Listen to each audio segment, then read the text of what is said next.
There are moments in life when your peace is quietly traded for confusion.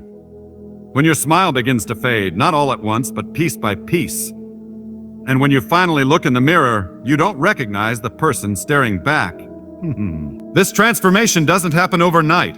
It begins with one person, one influence, one seemingly small behavior that grows like a vine, wrapping around your self-worth, your joy, and your ability to breathe freely. Not every danger comes with flashing red lights. Some come with soft words, warm smiles, and charm that masks corrosion. But deep down, your soul always knows. It sends quiet warnings in your gut, in your heart, in your sleepless nights. And the most dangerous thing you can do is ignore those signs, because by the time it becomes obvious, it's already too late. You've lost time, confidence, years of yourself that you'll have to fight to reclaim. This message is a shield for your spirit, a wake-up call, a mirror if you dare to look. So if you ever see these 5 signs in a person, don't wait. Not for them to change, not for the perfect time, not for a better reason, just leave. These are the 5 signs that a soul-threatening presence is in your life. 1. Charm that demands loyalty before it's earned. There's a difference between true connection and strategic charisma. One of the most dangerous signs in a person is charm that feels magnetic, but carries expectations before trust has been built. You'll often find yourself pulled in by their compliments, their attention, their warmth. But beneath that shine is a demand. Be loyal to me, trust me, choose me before I've proven anything. This kind of charm isn't love, it's leverage. People with this behavior often seek fast emotional investment so they can skip the slow, steady steps of building real connection. They want your loyalty before you even know who they are underneath the surface. And once they feel they have it, the mask often slips. And when character is lost, everything is lost. Charm is deceitful when it covers intentions that haven't been earned. Real loyalty is built through consistency, not charisma. It's built when someone shows up for you, respects your boundaries, and earns your trust over time, not in one dazzling evening or emotional speech. If someone is asking for your heart before they've earned your respect, don't ignore the red flags. Love doesn't rush. It earns its place. 2. Empathy that disappears when you're in pain. One of the most devastating red flags is when someone only shows empathy when it suits them, when it gets them admiration, when they look generous, or when they're not challenged by your pain. But the moment you need support, suddenly they go quiet. Or worse, they make your suffering about them. This kind of selective empathy is not compassion. It's performance. Someone who truly cares doesn't vanish when you break. They don't offer sympathy only when it's convenient. They don't change the subject when your truth becomes uncomfortable. A principle lived walks in when the rest of the world walks out. A principle lived, not just spoken. When your pain makes someone distant, dismissive, or even cold, that is not your fault. It's a sign of their emotional limitation. And you should never beg someone to care about your heart. You should never have to shrink your wounds just to keep someone comfortable. True empathy doesn't have a switch. It sits with you in silence. It doesn't fix. It holds space.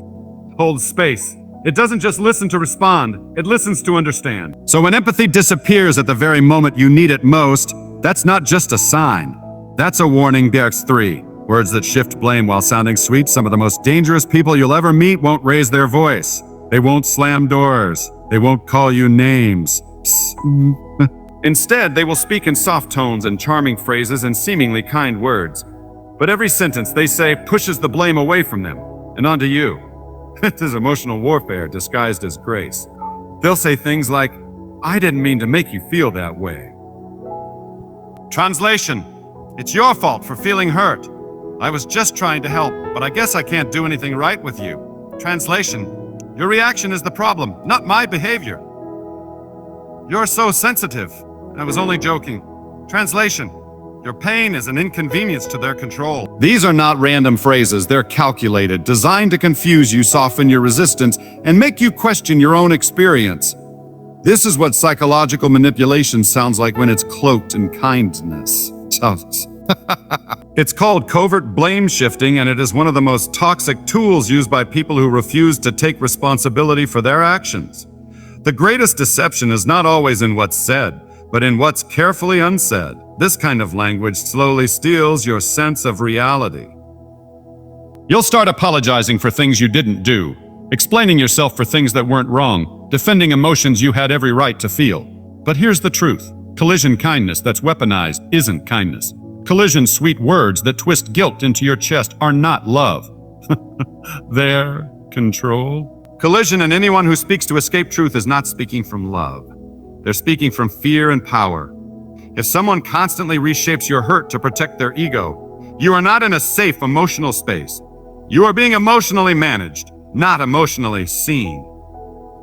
Walk away from the blame masquerading as concern. I walk toward people whose words hold accountability, not just affection. 4. Attention that feels like a spotlight, not a hug. Some people give you attention not to comfort you, to consume you. Their presence can feel overwhelming, intense, intoxicating at first, but soon that warmth becomes a spotlight. One that burns instead of embraces. They watch you closely. They praise you publicly. They call it love. But underneath it, it's control cloaked in interest. It starts small. Why didn't you text me back right away? Who were you talking to for so long? You didn't post about me today. Are we okay? They say they're just curious. They say they care. But really, they're monitoring, not connecting. This is not affection. This is not intimacy. This is surveillance wrapped in sweet concern. Their attention isn't about knowing you, it's about owning you. It feels like a spotlight because it turns your life into their stage. And the moment you step out of their control, the light vanishes, and you're met with coldness, withdrawal, even punishment. Their love was never about you. It was about what you gave them. Your energy, your time, your compliance. Some people love the way you make them feel, not the way they make you feel. And that is not love. That's usage. A hug is soft. It invites. It accepts. A spotlight is harsh. It exposes. It demands. Real love never makes you feel on trial. Real attention never makes you feel trapped. So ask yourself, do I feel seen or scanned? Do I feel appreciated or audited? Do I feel held or held hostage? If the attention you're getting makes you shrink instead of shine, that's not love. That's a performance you didn't sign up for. Protect your peace. Leave the stage. Find the arms that embrace you, not the eyes that interrogate you. Po 5. Apologies that come without change. An apology without change is just manipulation with a bow on top. It's the kind of sorrow that's not about your pain. It's about their discomfort. And it's one of the most dangerous signs you can ever ignore. Because here's the truth. People can say, I'm sorry 1,000 times. But if their behavior keeps repeating, those words are just noise, not remorse. Repentance means you turn around. Without the turn, it's just regret. And regret is not enough. Paraphrased from truth found in many wise teachings, they cry. They promise. They make you feel bad for even being hurt. But watch this. Their apology is timed perfectly, right when you're about to walk away. Right when you're reclaiming your power. That I'm sorry isn't for your healing, it's for their access.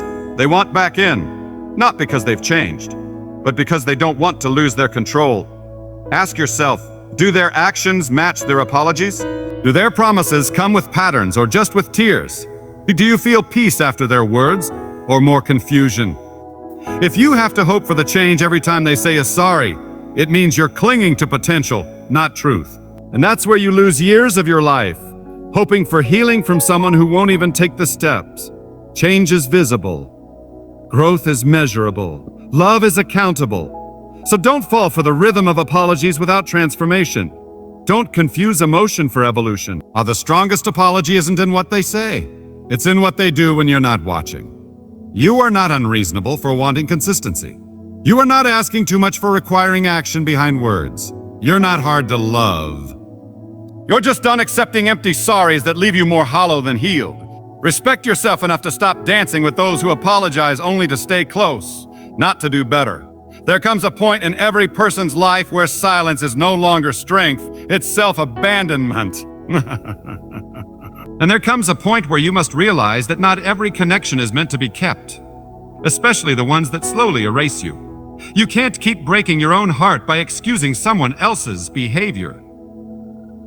You can't keep calling it a love when what you feel most is confusion, exhaustion, and fear. Let's remember the signs we walked through. Skull charm that demands loyalty before it's earned skull empathy that disappears when you're in pain, skull words that shift blame while sounding sweet skull attention that feels like a spotlight.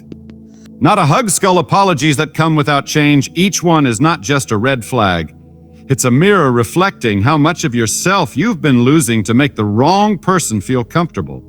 Because here's the brutal truth. They don't have to hit you to harm you. Emotional abuse wears a smile. It laughs with you at dinner and haunts you at 3 a.m. There's a version of you, strong, free, whole, waiting on the other side of letting go. But you won't meet them until you stop defending the very people who wound you with flowers in their hands. When someone shows you who they are, believe them the first time. Maya Angelou stopped waiting for them to become better. Start becoming the version of you who doesn't wait to be hurt before you protect yourself. This isn't about hate. It's about honor. This isn't revenge. It's release. It's release. You don't leave to punish them. You leave to redeem yourself. You deserve peace that doesn't ask for permission. You deserve love that doesn't need to be fixed before it feels safe. You deserve a life that doesn't require constant survival. You are not asking too much. You are just asking the wrong one. And the longer you stay where you're not seen, the more invisible you become to yourself.